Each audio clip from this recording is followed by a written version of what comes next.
Hello, everyone. Good morning, good afternoon. Welcome to another episode of Style to Impact Live. It's so great to have you here today with me. I know that spring is in the air. It's kind of warming up here in Atlanta. If you're here live with me, let me know how you're doing. What's the weather like in your neck of the woods? Let's have a conversation. Let's interact with each other. It always means a lot to me whenever I see you in the comments, whether or not you are live or you come back and you're watching the replay. I appreciate you coming back and listening to the replay if that's your team replay. If you're team live, let me know. I appreciate seeing the comments. It definitely lets me know that these conversations are having an impact on your life and, of course, an impact on your style. Before I start off any of these conversations, I like to start with a wellness check-in.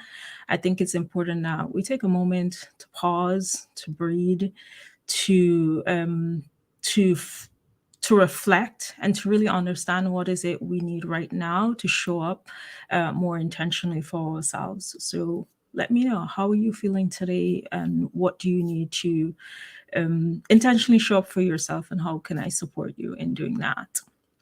If you're new to this space, I'm Salida Roberts, and I'm the founder of Style to Impact. And I truly believe that representation is not just you being in the room, it's not just you having a seat at the table, but it's also how you show up. And so it's this belief that really drives the work that I do as an image stylist, which is to help develop and create personalized style for women who are ready to change the world, lead successful businesses, and finally feel as confident and fierce on the outside as they do on the inside. So if that's you, let's connect. And so as we celebrate Women Internationals Day today and Women's History Month today, I we look at all the accomplishments that women have had over the years, and the headways that we've made so far in terms of being able to have a seat at the table, bring our full and authentic self, use our voice, take up space. But there's still so much work that needs to be done, right? And I started to reflect on where we are today, but not so long ago there were so many things that women could not do. And I'm gonna share a couple of them with you. Before 1974, women could not apply for credit. Women could not apply for credit. Before 1977, women could not bring a case of sexual harassment at work. Can you imagine that? Before 1977 as well, Harvard University did not accept women in their programs. And before 1978, women were not only fired for being married, but they're fired for being pregnant. Like, men were rewarded for starting families, and how else would they start a family, right? And instead of celebrating both parties within that's in this union that's creating a family, women were penalized for being pregnant. They will lose their jobs for that. Not so long ago, women were told that the professional attire for them, or were only allowed to wear dresses and skirts. And it was mandatory in some cases to wear pantyhose. I mean, I remember when I started working in banking, I started as a teller.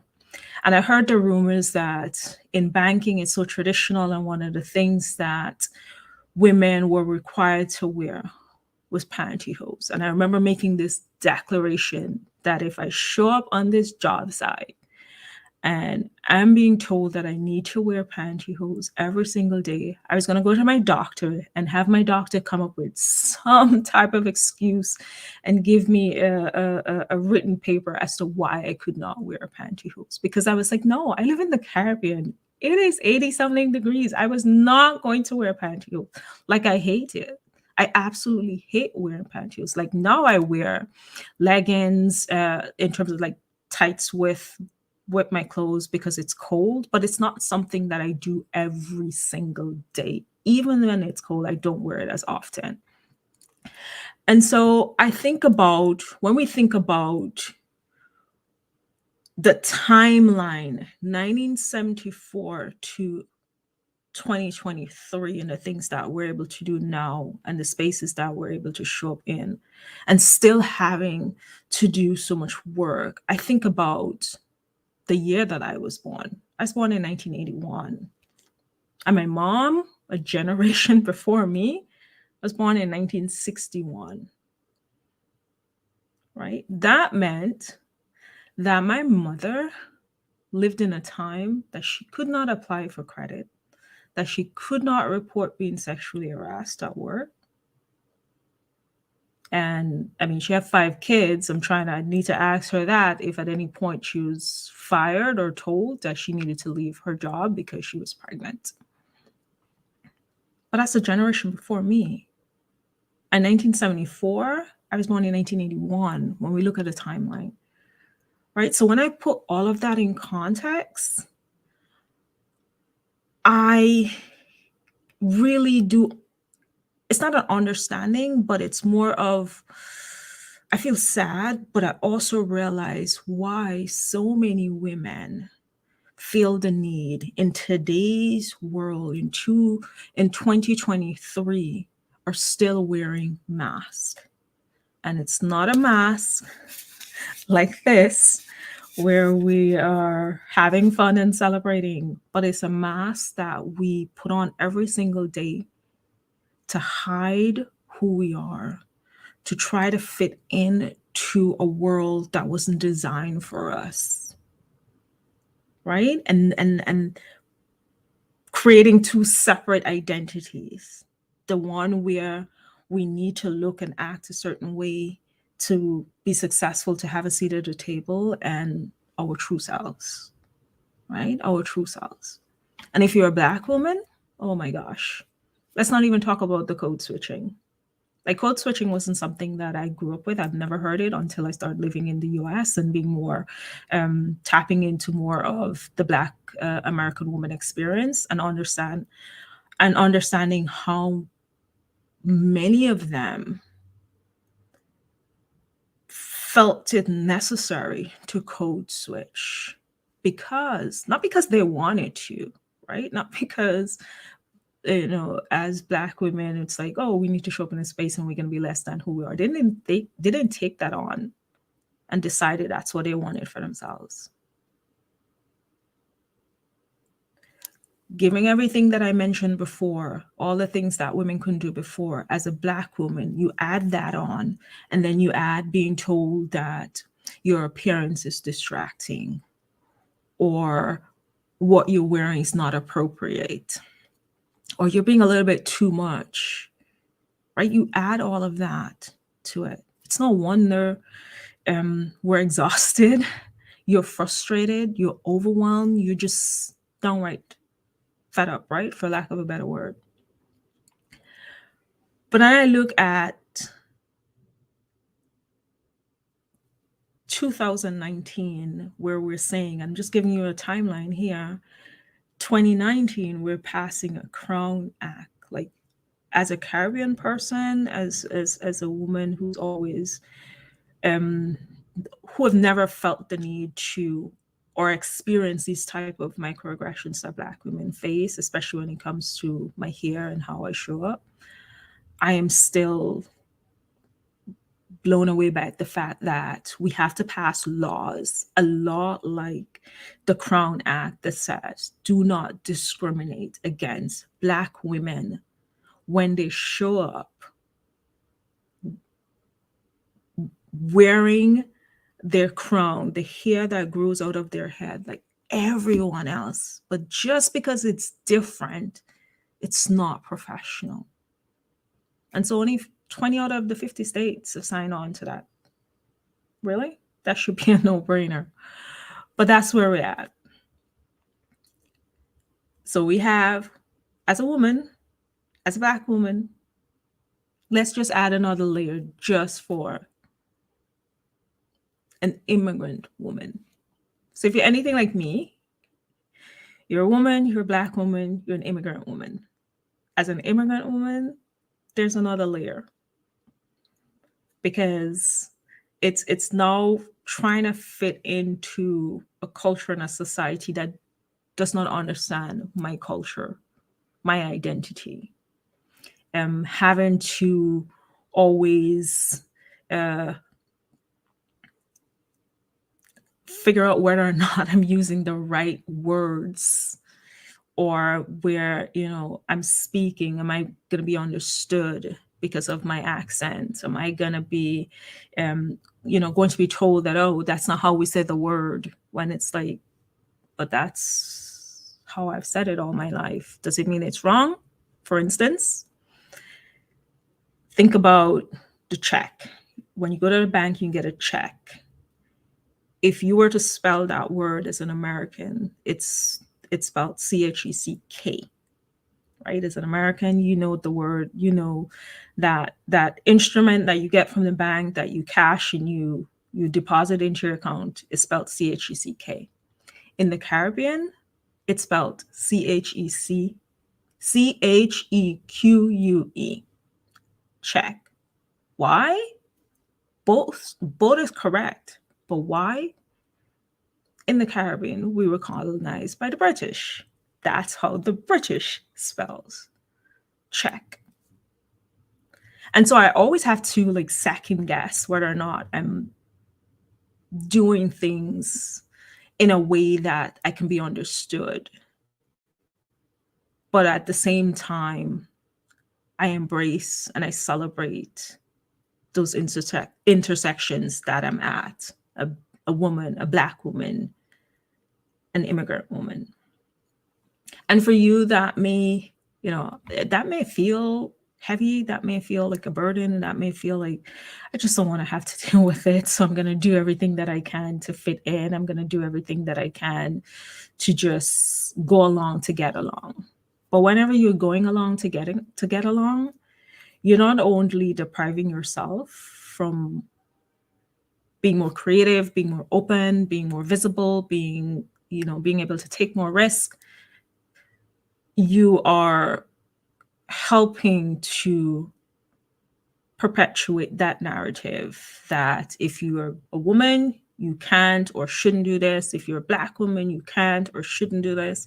If you're a Black immigrant woman, you can't or shouldn't do this. Right? So I think about when we add all of that in and we look at the way we show up, and I asked the question from this live, you would have noticed that the question was, who are you when no one is watching? Who are you when no one is watching? And so I want you to know that if you are showing up authentically, to know if you're showing up authentically, look at the way that you're dressing. Look at what you consider professional, what you consider professional for yourself, and what you consider professional for someone else.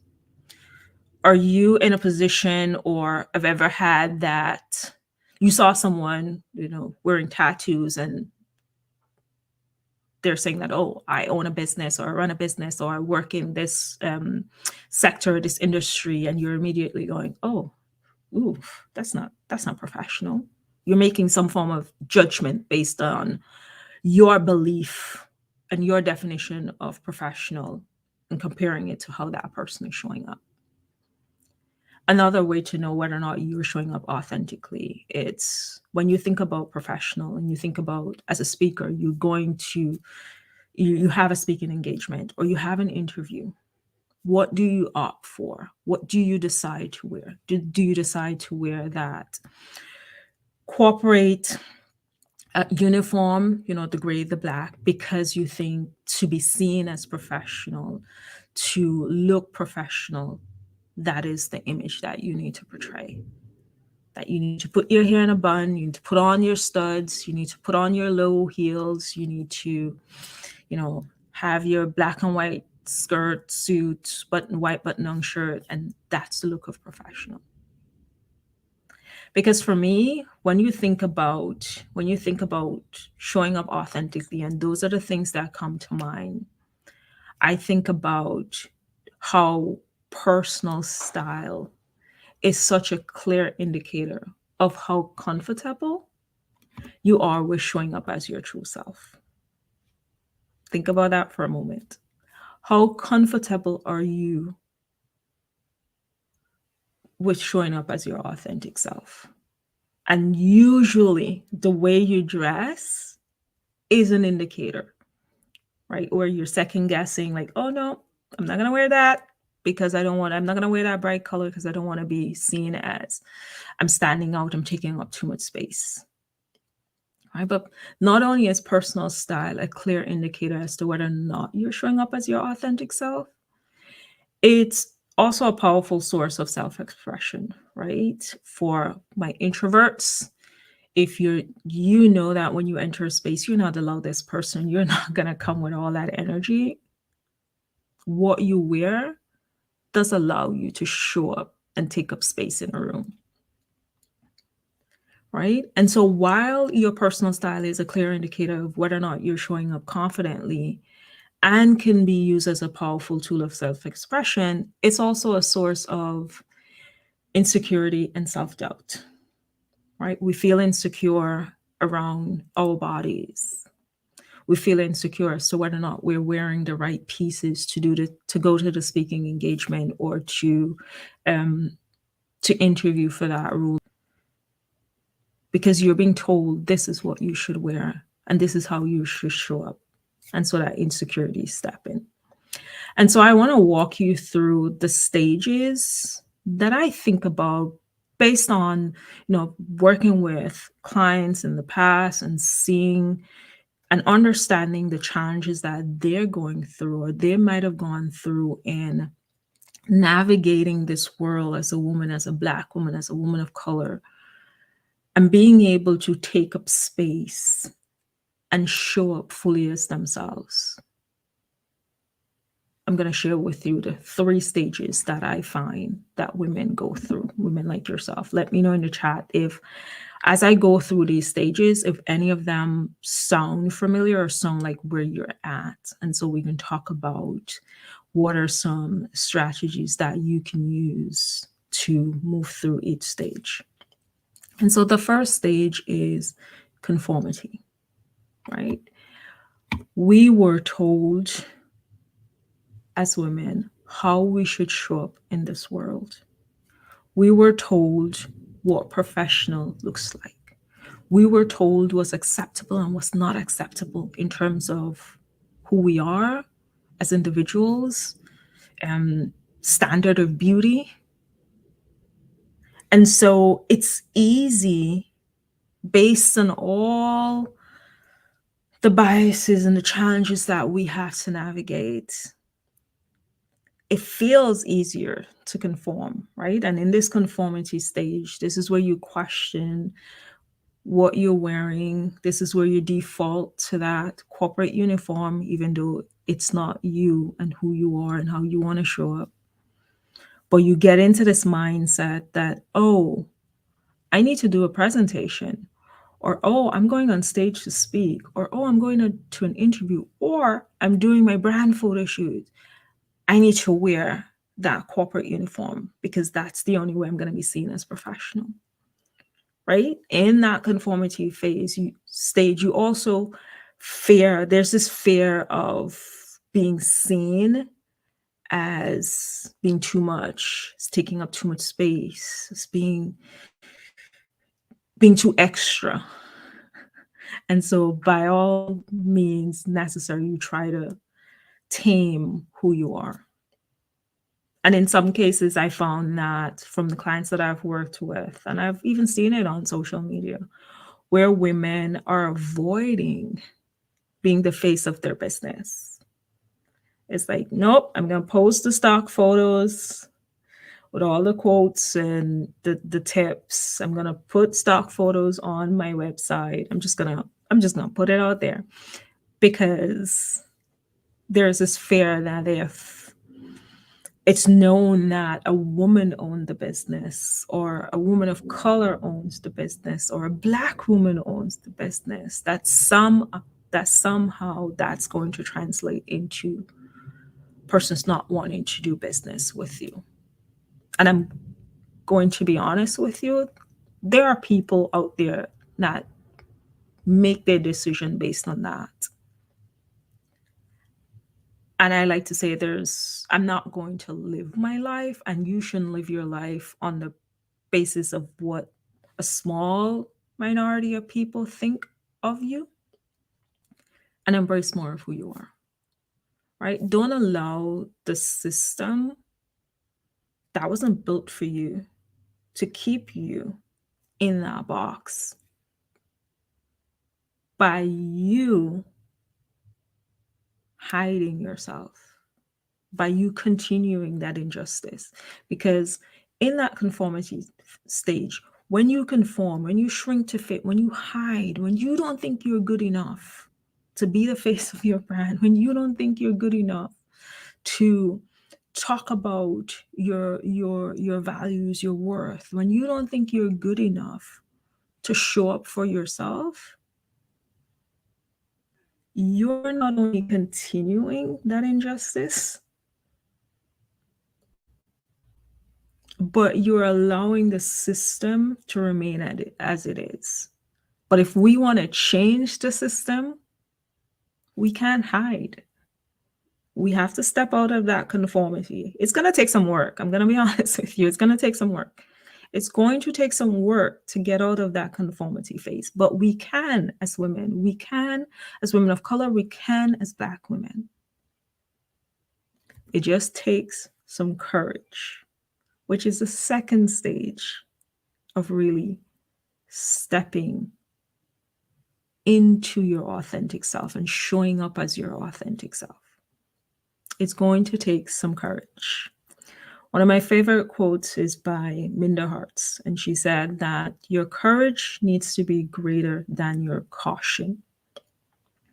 Because when you are cautious, when you are thinking and analyzing, oh, do I want to show up in my business? Do I want to wear the black and white? Oh, it's better if I show up this way, because everyone else is doing it. And this is what women were wearing all this, these years, and how we're perceived as professional. You're making it difficult for other women coming behind you, other generation coming behind you to benefit from your courage. Because you think about it, you're benefiting from the courage of women 1 generation ago, 2 generations ago, generations ago. So now it's your turn, right? Now is your turn for women to benefit from you. And so within this stage which requires courage, I often find that the women that I work with, when they're in this stage, what happens is that they're going through a self-discovery phase where they're seeking clarity in terms of who they are and what is their purpose, bigger purpose in life, what impact do they want to have beyond the life that they may have had and the life that they're looking to build for themselves. And sometimes the self-discovery happens because of a life-changing event. Some of these women might have gone through a divorce, or might have gone through switching careers from one industry to the next, or maybe deciding that they want to no longer want to be working in corporate and they want to have their own businesses. And so there's that identity self-discovery that they're going through, like, who am I right now? How do I want to show up? Right. And then in doing that work they realize that, oh, the person that I was yesterday, 3 years ago, it's not the person that I want to be. That person was shrinking to fit. That person was hiding. That person was staying in rooms that they weren't welcome. right? And you might be doing that as well. You're in rooms that you're not welcome. You're shrinking to fit. And so in this stage, being courageous means going through doing the work and having the difficult conversation with yourself. Who are you today? How are you showing up? And is the way you are showing up an accurate representation of who you are? And if it is an accurate representation of who you are, then you go into stage 3, which is confidence. And confidence comes from you deciding that you are no longer afraid to disrupt the status quo. So you were conforming, going along to get along, shrinking to fit. Then you have the courage of realizing that the way you were showing up was stifling your growth. It was stifling you. You weren't happy. You weren't free. And now you're stepping into being confident, being unapologetic, being bold, not being afraid to speak your truth. Self-acceptance, right? All happens in this stage. Self-acceptance. You're no longer hiding. You're no longer pulling yourself in uh, um, two different areas where you having two different versions of yourself. You're happier. You're bolder. You're pursuing bigger goals and dreams, looking to make a bigger impact.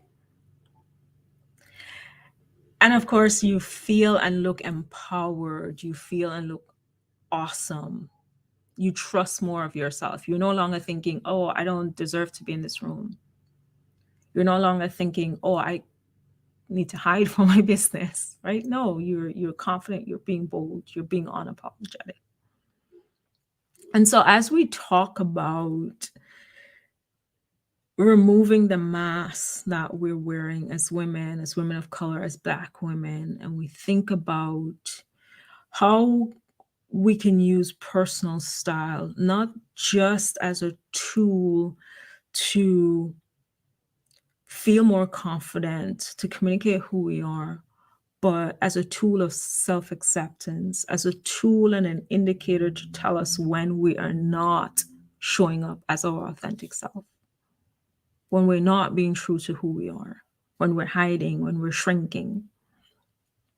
I think about the theme for International Women's Day: embrace equality. And for me, that means when we think about all the challenges and all the things that we still need to do to push forward and move forward as women, to embrace equality means that you have to be the change you want to see, right? It's not just the organizations need to create spaces where that's diverse, inclusive, where we have a sense of belonging, where we can share bold messages, where we can bring our authentic self. Like, no, you have to do some of that work. You have to say, I am no longer going to participate in my own oppression, right? When you decide that, nope, I'm not going to do that, I'm going to have the courage. Your courage means that women are no longer going to, well, women are no longer going to be paid less than men because you're going to be asking for what you're worth. And then the other woman behind you is going to be asking for what she's worth. And then we just keep it going. And we keep that going. And eventually maybe it wouldn't happen in our lifetime, but that progress and change will happen. But we can only change that narrative if we decide to show up, to remove the mask, to embrace who we are, to disrupt the status quo. whatever that looks like in the spaces that you're in. That's the only way you can leave a mark. That's the only way you can make a difference. That's the only way we can look back and say, okay, in 2023, this is what happens. And I was a part of that because I decided to remove my mask. I decided to stop shrinking and hiding. Right? And so I want to challenge you. I'm going to leave you with a bit of a challenge. Is to ask yourself, really ask yourself, be honest, be vulnerable, even if you ask a friend, even if you have to ask a friend, is to take a look at what mask are you wearing? And the mask that you're wearing can be in the way that you're dressing, the way that you speak, the way that you act, the way that you show up. But do that self audit to see what mask are you wearing.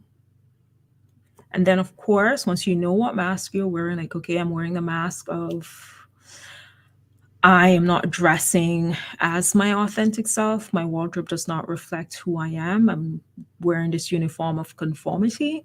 And so I want to break that. I want to step out of that. That means embracing who you are, right? And deciding what that looks like for you. What does your personal style looks like for you? How do you want to express yourself? What message do you want to send to the world? How do you want to support your credibility? So that is my challenge to you. Thank you very much for joining. If we haven't connected as yet and you're on LinkedIn, you're watching me here on LinkedIn, definitely hit that follow button. If you're watching me on YouTube, hit that follow button as well. I see I had some amazing guests in the chat today. I see Tiffany, LinkedIn user. I'm not sure. I have to wait until I go over on LinkedIn to see your name, but happy International Women's Day to you as well. And Sanika, thank you all very much for being here. I always appreciate your love and support and being a part of these conversations because it definitely lets me know it's worth having and I'm making an impact in your life, your career, and business in terms of how you show up and how you present yourself. So until the next time, remember that representation is not just you being in the room or having a seat at the table, but it's also how you show up. Have a wonderful day. Take care. Bye.